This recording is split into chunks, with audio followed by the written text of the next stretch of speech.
Hello, guys and gals, me Mutahar, and EA got goat-seed! Sorry, I think the best way to say is they got hacked. But I like the term goat-seed a little bit more. You know, EA servers got a little stretched, if you will, right? A little bit of that action. Now, ladies and gentlemen, EA gets hacked. Literally the day after I make a video talking about how excited I am for Battlefield.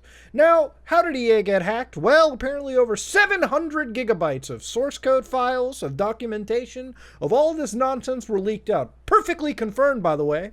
EA would like to remind the audience, however, is that no player data was compromised in the breach. Their spokespersons told everyone. Now, I'm glad that player data was not breached. That would have been really bad. But what's also really bad is EA source code got leaked, particularly of the Frostbite engine. You play Battlefield? You play Need for Speed? You play Mass Effect Andromeda? They used the exact same engine between each other. Now, getting your source code hacked isn't necessarily the end of the world. It is.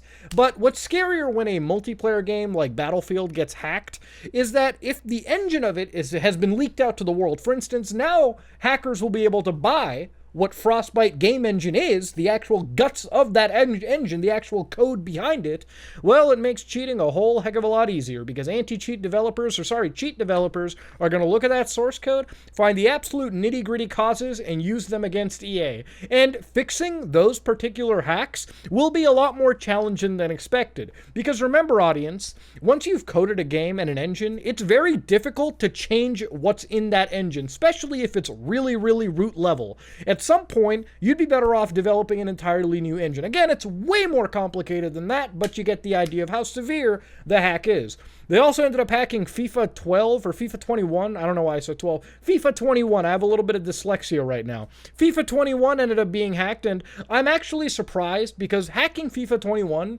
means that you have the launch code for FIFA 22, 23, up to FIFA 35 at this point. There's not a whole lot that gets changed in that process. Sports games are a quandary to me.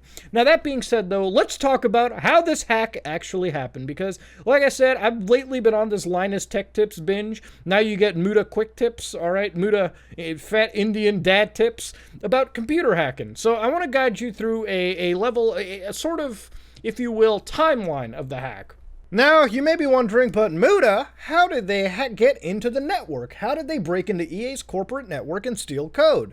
Well, that's actually a little interesting. So hackers effectively went online, probably to the dark web, maybe to some random site that's hosted out in Russia, and bought cookies. No, not the Girl Scout cookie Kush that we're talking, although the IT team definitely needs that right now. No, we're actually talking about computer cookies. If you don't know what cookies are, I want you to roll on back to when we talked about when we looked at Discord malware, right? Where we used a simple script to download the token of one of the accounts and send it over to a secret Discord server, right? That token contained the user information and more specifically the login token for that account. By having those tokens, I would be able to manipulate and do things with that account, right? That's the dangerous side, okay? So when you click on a weird link, when somebody spear phishes you, you may end up giving information that you never intended to start off with. Now, the point of this entire hack, where the timeline is once they bought these cookies that contained login credentials of actual EA employees, they went to something called Slack. If you don't know what Slack is, this is the website of Slack. Slack makes it downright pleasant to work together, showing you that you need the software if you want to work with your absolutely terrible coworkers. Full jokes, but it's a collaboration tool that's used by a lot of people in the industry, any industry, to work remotely and collaborate remotely. So anyways, EA employees ended up having Slack accounts, so all these hackers effectively really did was then go onto their Slack account and start messaging the IT support side of the Slack server. So IT support basically came in and said, "Hey, what's up, Jimmy?" Imagine they used Jimmy's login credentials, right? Jimmy, who is really the hacker, went to the IT support guy and said, "Hey man, my phone got run over by a car. What darn luck, I would say, right?" And the IT support person, who, by the way, is incredibly underpaid, you know, if we're talking about the person who is literally serving as the chat guy for him, intern usually, you know, the low-rung person who says, "Okay, fuck, here's your multi-factor authentication token," also known as a two-factor authentication.